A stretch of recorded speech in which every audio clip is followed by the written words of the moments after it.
दोस्तों अखंडा 2 मूवी 5 दिसंबर 2025 में सिनेमाघर में रिलीज होने वाली थी, लेकिन अचानक से ये मूवी को पोस्टपोन कर दिया गया है।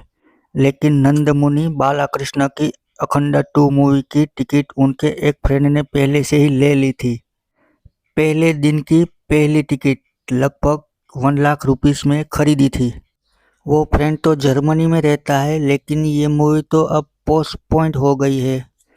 लेकिन उस फ्रेंड के पैसे वापस दिए जाएंगे, लेकिन उसके कितने पैसे काटे जा सकते हैं अभी इस बारे में कुछ भी पता नहीं है दोस्तों।